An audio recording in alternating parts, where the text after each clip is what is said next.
Hi, I'm Terry White and this is David Eggins. I'm a Mckenzie friend and a former oil and gas banker, and David is the head of the Temper Domestic Violence Counselling Service. That's correct, yeah. Good to see you again, Terry. Yes. It's been, what is it, a couple of months since we last met? It has been, yeah. Something like that, yeah. And the reason why we met was actually this decision that came through from a Midlands court. Was that right? A London court, in fact, yeah. Oh yes, and this was about the a decision that that found that Cafcass were not operating perhaps as they should have been in a matter. That's right. The judge was tearing his hair and saying that it seemed to him that Cafcass was not accountable to anybody, and that Cafcass were, the word the judge used was, had a philosophy which was working. I think other people might understand that as an ideology which was at work, and that there seemed to be no way of actually countering that, despite the fact that Cafcass are employed or attached to the Home Office or the Ministry of Justice, but there seems to be there seemed in his position to be no control whatsoever over them, that they ignored directives from the court when it suited them, they didn't appear in court when required, and so on and so forth. It was really quite a devastating report. And in this case, what were Cafcass recommending for the father's contact? They were recommending that an individual who had been thrown off a DAPP, a Domestic Abuser Perpetrator Programme, so he'd been thrown off the DVIP in London, and consequently virtually all of his contact with his 3 children was blocked because of that. So he was getting zero contact with children? I don't think he was getting zero contact, but certainly getting minimal contact. And this seemed to be being used by Cafcass. He was being levered back into this, and in the end the judge was having none of it, saying that Cafcass had failed to establish whether it was a situational couple violence concern or whether it was an intimate terrorist concern. Can you talk us through what a situational violence is? Yeah, so situational violence occurs in a relationship which is normally fairly steady. It will have its ups and downs in disputes and so on, but then it comes to a high flash point. So somebody that I've just been talking with this morning, for example, discovered that his wife had had an affair and in many respects went berserk and was quite rightly arrested by the police, taken off, carted off, and has now got social services involved. If there proves to have been very, very little difficulty in the relationship before that, then that would be a situation which has exploded out of all recognition, really, and is not typical of the relationship. And how would situational violence differ from chronic domestic abuse? Chronic would be someone that's, in a sense, trying to establish their will all the way through. So they want what it is that they want, and the partner's got no option but to comply with that. And violence or aggressiveness or abusiveness or control will be exercised to try to establish that. How would you differ in your treatment of a situational versus a chronic? I think it's probably fair to say that most of the individuals that we see, not all by any means, but most are situational couple violence or relatively so-called medium or low risk individuals. The individuals that are truly coercive controllers, they're going to be quite a difficult group of people to work with, because they're not going to be open particularly to seeing the what is seen as the error of their ways. So my way or the highway was the way one individual quoted it, and that was very much the way that he went on with his ex-partner, I think it was. And the DAPP courses are usually recommended through the family courts and instituted by them. Are they more geared towards the chronic or to the situational, in your view? Well, they will be claiming that they're directed at the chronic abusers, and to some extent that will be true. But the other thing is that they also want to capture everybody under this power and control wheel, or so in a power and control situation. And if you take the statistics of that, something like 7 men per 1,000 are so-called coercive controllers prior to separation, and 5 women per 1,000 are coercive controllers prior to separation. So you can begin to hear that 6 out of 12 would be the halfway point. So 1/6 of the problem is with coercive control is more men than women. Okay. And presumably there's also a disclosure element to that as well.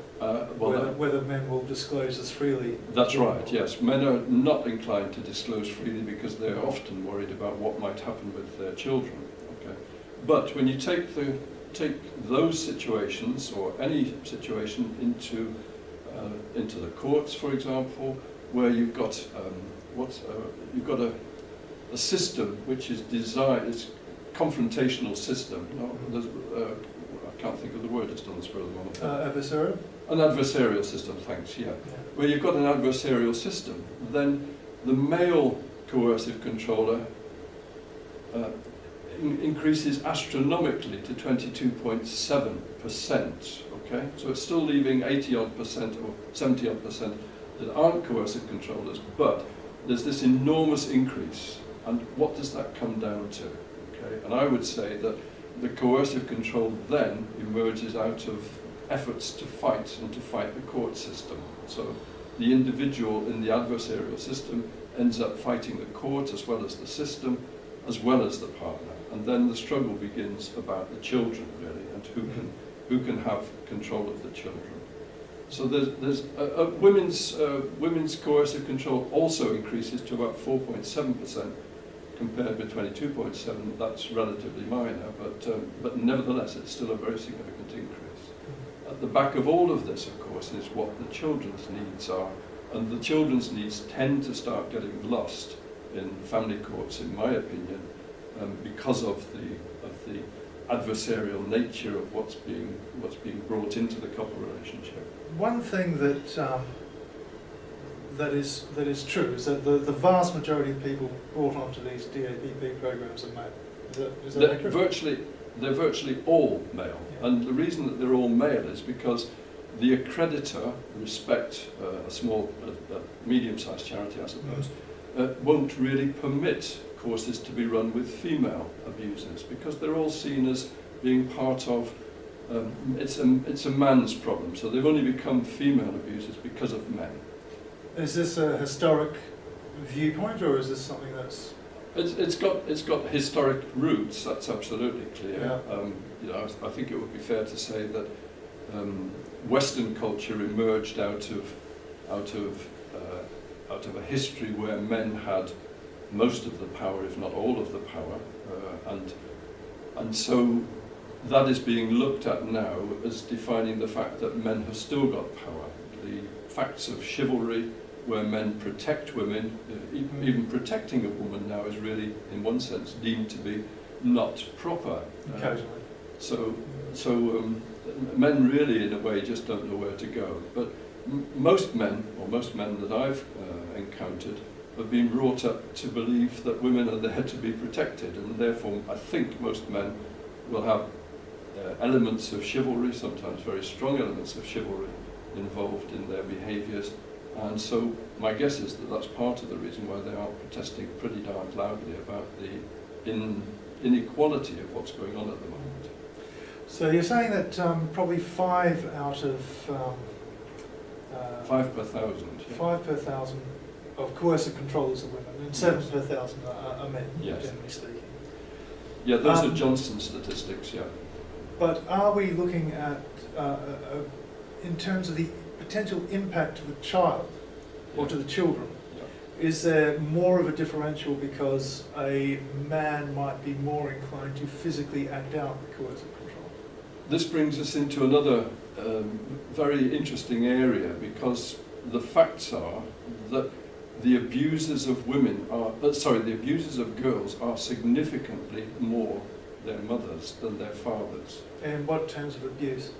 All kinds of abuse. So from you name the kind of abuse, and you will find mothers that are abusing their daughters in that way. Obviously not all daughters, but a significant proportion. And the main abusers of boys are their fathers.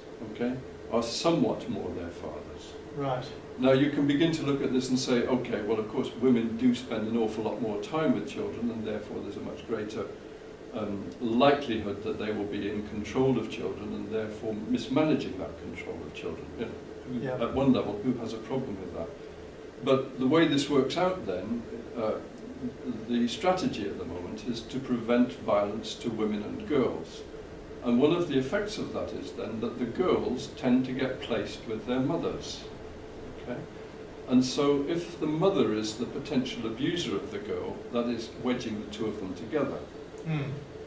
I don't know quite what the situation is now, but for a long period of time, most refugees would not accept boys. That's correct. Okay? And I think there have been changes made by some refugees. I'm not sure quite how far that goes. But another interesting case recently emerged where an 11-year-old, the children were taken into foster care, temporary foster care. My strong suspicion was that the 11-year-old boy was not admissible to a refuge, and therefore the other two children went with the 11-year-old boy into long-term foster care. Yeah. So that was causing them to be separated from their mother. So there are all kinds of very contradictory things which seem to be coming out of the strategy. I think that's true. Circling back onto this case where we looked at first, Yeah. there were several comments in the judgment. Yeah. For instance, that the court had no power to influence what Cafcass was doing. Yeah. The court had the Cafcass officers simply did not follow the directions that were given, and the court had no feedback to it. And given that there are these complexities in individual situations, how does this all work so that the Cafcass officers who are making the recommendations, and indeed the social workers where this is brought under local authority control, how are they informed about what the shortfalls are and what mistakes have been happening, and how do we make sure that these people have the best quality feedback to inform their recommendations? I think one of the things which the judge was saying was that he despaired, he didn't want to name the individual Cafcass worker because he'd seen so many cases emanating from this particular Cafcass office. I'm assuming that it was one central office, and they might not all be under the same kind of restriction or order. Yeah. But he was clearly pointing out that he felt that this was a philosophical point that the management in this particular office was undertaking. And so getting to that, it's almost impossible to make a complaint against Cafcass. Their report is sort of almost written in stone, as I believe it. Yeah, that's right. Most viewers probably wouldn't be aware, but if you make a complaint about Cafcass, it can only be on the facts. Yeah. And that a discussion about their judgment can only be done in court. Yeah. But as far as I can see, there is nothing that goes from the court back to the Cafcass office to say, look guys, this was extremely wrong what you've advised here, and you've actually ended up harming children. Well, I think the judge was making the point that he'd attempted this on several questions, That's but correct, didn't seem to be making any progress with it. So, that's the situation there.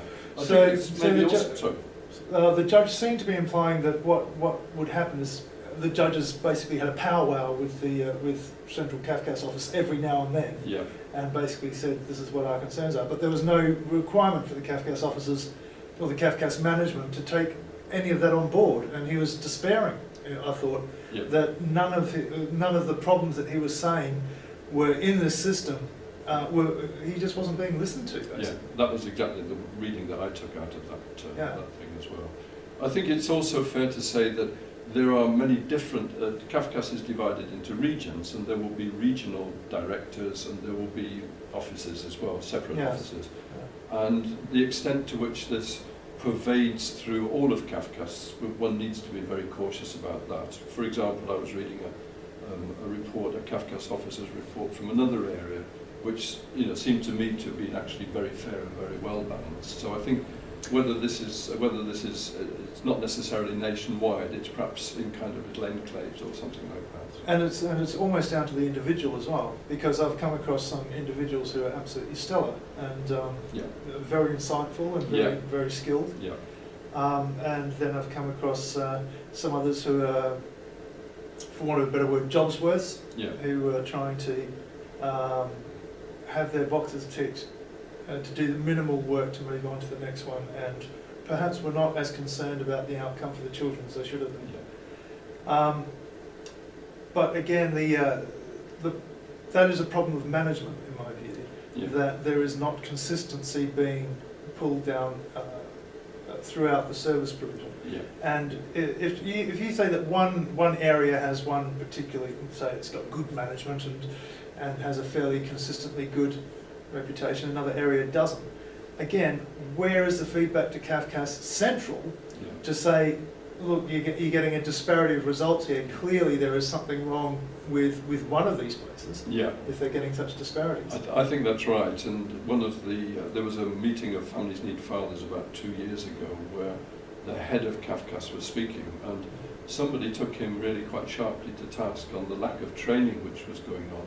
That's right. And there was some comment about online training, which I don't know how many Cafcass. I don't know whether you were at that particular meeting. I was actually, right, okay. yes. So you might remember the numbers involved in that. Not off my head, but I do recall that it was available to everyone, which sounded very good. This training is available to all of our officers, and then the gentleman piped up, yes, but only 5% of them or something have actually done it. It was an absolutely trivial number, wasn't it? That's right. Yeah. And there was no requirement. There was no mandatory requirement for them to do it. No, I think that's another problem as well. And again, from the area in which I'm interested, Cafcass got moved from the Department for Education in about 2014, I think, or it might have been 2012, but around that kind of time. I wasn't aware of that. And there was a Home Office paper which actually highlighted the lack of effectiveness coming out of the courses which Cafcass has now continued to. These are the DAPP courses? These are the DAPP courses, yes. So it criticised them for lack of effectiveness, for sheer terrific volume of dropouts. This is a report from the government? Yeah, it's a government report from the same ministry, for goodness sake. And it doesn't seem to me as if it's been read, or if it has been read, it's certainly not been acted upon, because the same nonsense is still being purveyed. Do you think it fell through the cracks when they shifted to the Ministry of Justice? I don't think anybody got round to reading it, or got round to reading it and thinking, oh, poo-poo, we don't have anything to do with that. So. Well, the other problem that they've got, and this is a genuine problem, is the fact that every situation is unique. Yeah. But they are a government department that needs to have a pathway. Yeah. And they do need to be able to say we have a certified pathway, and this is, well, whatever that pathway is, at least they can say that they are, as individuals providing a service, doing their utmost within the constraints of the bureaucracy to bring about service provision that's available. So having this lovely big DAPP course that sits there as a checkbox, essentially, provides them with something to do. Provides them a little bit with a pair of braces. The trouble is that the braces are not really connected to the trousers, and when the whole lot falls down, they're the people that are left accountable for it, really. And that day is rapidly coming, because the evidence against the Duluth model, which is essentially what DVIP, which is the main London provider, and provides the roots of respect to the accreditor.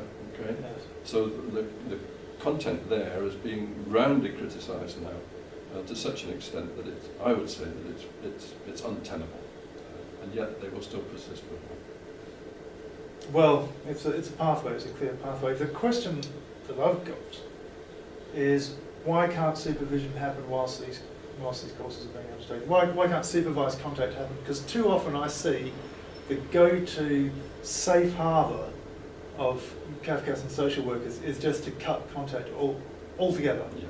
Even for minor cases. I mean, we have a friend, Mr. B. Yeah. He had findings of domestic violence which are really quite paper thin. if you look at them, he placed his hand in a threatening manner on me, and but didn't cause any harm. And there was a finding of this, which was unbelievable, considering it was just one person's word against the other. And he's been kept from having any direct contact with his child until he's completed this course. And furthermore, he's got to admit that he was this horrible abuser in order to be on this course. Yeah. And that must just be deranging, really. I think that's right, and that's what brings the people into conflict with Cafcass and with the courts as well. The whole lot get done within the same brushstroke in a way. Yeah. So why is it like that? Well, 1994 was when I became involved with the domestic violence scenario. Yes. A woman called Sandra Hawley, who works for an organisation, Refuge, in central London. Yeah. She came up with the statement, violent men are all the same and they won't change. The only thing for a woman to do is to leave the man. Okay? So that was when I heard that. I was probably good advice sometimes, I think. Well, at times it will be, but yes. The difficulty is that mindset is actually what drives everything else. So the object is to separate the individuals, okay? Yes. Yep. And to separate the individuals for 26 weeks at least, and preferably a lot more, yep. And preferably permanently. Okay? Yes. And the short-sightedness of that is that in order to achieve that, then the man has to be divided from the woman, and of course the children kind of provide something of a go-between between the two. Okay. In what sense do you? Obviously, you're paraphrasing someone else's point of view. Obviously, yeah, it's not a view that you hold. Yeah. But so I guess that's the weak link, isn't it? That's right. That's right. Because if the children are maintaining contact, then the mindset says that the man will exercise his power and control, which maybe 22.7% of the men have, and 70 odd don't, through the children. Okay. But even if that were the case, even if that were the case, you're still, why can't supervised contact happen? Why can't contact happen in a way that that it's being properly looked after? Yeah. There's no argument for that I can see. No, I agree with you, because the supervised contact will provide, in a sense, safety for the children. It's not ideal from the children's point of view and from the man's point of view. And most often men, although some women actually have supervised contact as well. Yes. We mustn't forget. Yeah. But at least it maintains the opportunity for the child to have contact with both parents. But of course, it becomes a war zone. And what becomes a war zone?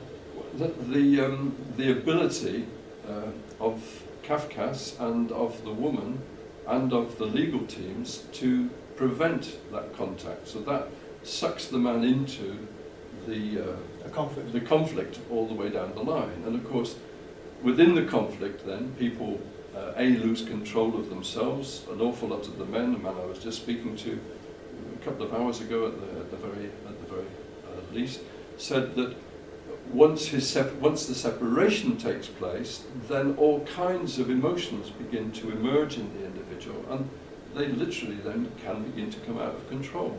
Okay? Their attachment is lost. It does seem counterintuitive, doesn't it? You're dealing with a violent person who is at their most, probably at one of the greatest emotional junctures of their life, and you're going to kick away a standing. But the primary objective, of course, is always the protection of the children. Is this man actually a risk to the children? Yeah.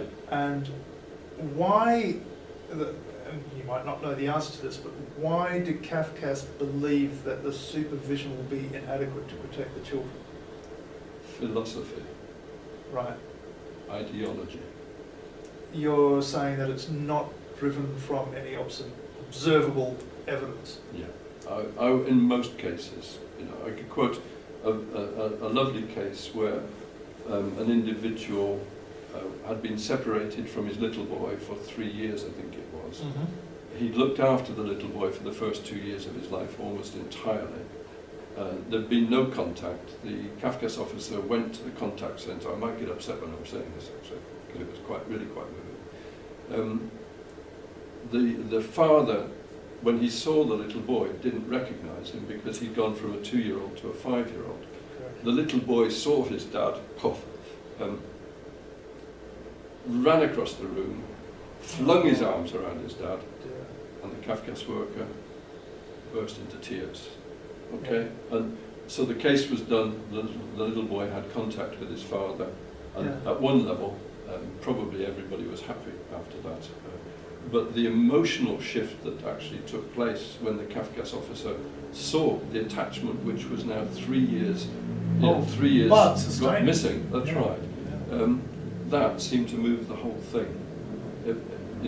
It's a story. That's a good point, actually. The emotional attachment. I think that's certainly a problem as a Mckenzie friend, and as an individual, I find it really hard to put across. But in terms of, especially when I'm helping people with documents. But one of the best things that you can put forward is the emotional pull. I mean, if you've heard of those 3 tools of rhetoric, pathos, ethos, and logos, and I think that it's a masculine tendency to be more weighted towards logos, and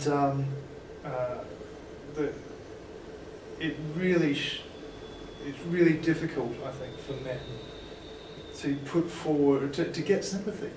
Is probably the right that's word. right. Yeah, we don't anticipate sympathy. No? Dust yourself down.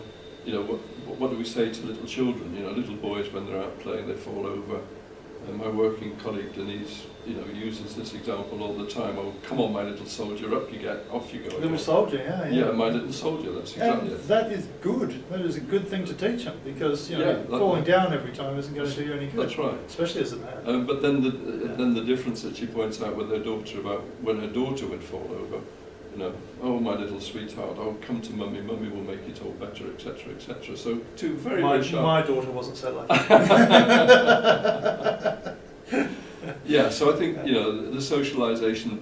But the other thing is, there's a very interesting little clip which you can spot on YouTube. The still face experiment, it's called, which picks up a mother with her little child, probably about a year to 15 months. Child can't speak, so probably a year then, I should think. And the mother is asked to leave the room and then come back and not to respond to the little child. Okay. In no time flat, this little child, because he's lost mum's attention, is going right through the roof. Yeah, I bet. And that attachment then, that illustrates the power of the attachment theory, Bowlby's attachment theory. Yes. And the outcomes of an attachment, or a style of attachment, actually pervade through life. Okay. Yeah. And so something just over 50% of people are what's the word? I've gone and lost the word on the spur of the moment now. Securely attached. Yes. About 26% of women are anxiously attached. Okay. Is that right? And just under 26% of men are avoidantly attached. Is that right? Yes. It is interesting. So the tendency for a female response to that particular form of emotional abuse is to become more anxious, potentially neurotic. Yeah. Well, yes. Let's not go there. And the response of the man is to become less engaged, disengaged. To disengage. That's right. Yeah. And so in a way, you've got on the one side a person who's anxious, needing to cling. Okay. Yeah. For support, and if they've got a securely attached individual, then the securely attached individual will actually provide that a balm to that anxiety. Okay. You can see that mirrored through what happens in separation. Often, that's right. With the mother and the child, the need for the child to be involved, to be with her. Oh yes. Personally, the possessiveness, and the father. Right. The contrary to that, because we deal with fathers who want to be involved with their children. Yeah. But I have actually been involved with fathers who haven't wanted to have anything to do with that same avoidant strategy. Yeah. And that works fantastically. Yeah. In terms of just being able to sort matters out cleanly, get everything sorted, everything's on an even keel, and my observation of that is that the wife and mother will actually actively pursue the father to try and get him involved in the child's life. Yeah. I think that's right, and so that's on a larger scale, but Yeah. also on the small scale, the avoidant, and we'll use the word avoidant father because that tends to be the thing. But the avoidant father is trying to leave all of the time, and of course, an anxious mother is then, or an anxious woman, is attempting to prevent him from leaving. Oh yes. So this works itself out then in the time-out strategy, of course, because the time-out strategy, which is part and parcel of the DAPP courses, encourages the man to leave. Yeah, absolutely. Okay? Yeah. And so many a woman will stand in the way of a man who's attempting to leave. Frantically. Yeah. Okay. Frantically. Yeah. And having left, then of course she then becomes angry and shuts him out. Yeah. And so when he comes back, then he's bashing on the door trying to get back in, having re-established himself to some extent. Yeah. And so in a way then, the time-out strategy actually encourages some of the very behaviours which you're really attempting to avoid, or to certainly not to make use of. But to be honest, it's probably the best strategy to actually apply in the circumstances so that things don't get enraged, because an avoiding man, I would suspect, if you forced him to remain in that situation, that could become a problem. I think we're that's part and parcel of the way in which we work, of course. So what we're training is a way of handling emotional situations which is pretty darn rigid, but which certainly does not involve leaving. Okay. Is that right? That is exactly right. So I can actually see that. What I saw from the DAPP when we were talking to Mr. H, we were suggesting if you need to leave, then you give a specific timetable of that you're going to be back, and you explain what you're doing. Yes, I'm going to leave, and I'm going to go for an hour or 2 hours. And then I'll be back, and we'll talk about it properly. But I just need to get out. And you've accused me of being in control, and therefore I'm going to be in control over this as well. What do you mean? Well, the whole fundamentals of the DAPP is that you've got a controlling man. Yes. And the next thing is then that when he leaves, he dictates all of the terms under which he leaves. Yeah, I can see that. Yeah. So what is the solution? That you just stay there? What we train is that the individual stays there and drops into a listen and respond mode, and they do that if at all possible, first by sitting down. So once they recognise they're in a tense situation, they have to sit down. Yeah. Because most fights, if you like, develop when people are standing up. Yes. Yeah. And, this is true. And you can't insist that a partner sits down, okay? But natural human mimic cell type stuff says that if I sit down, then a partner will probably also sit down. And then we're encouraging individuals then to take themselves onto the floor, okay?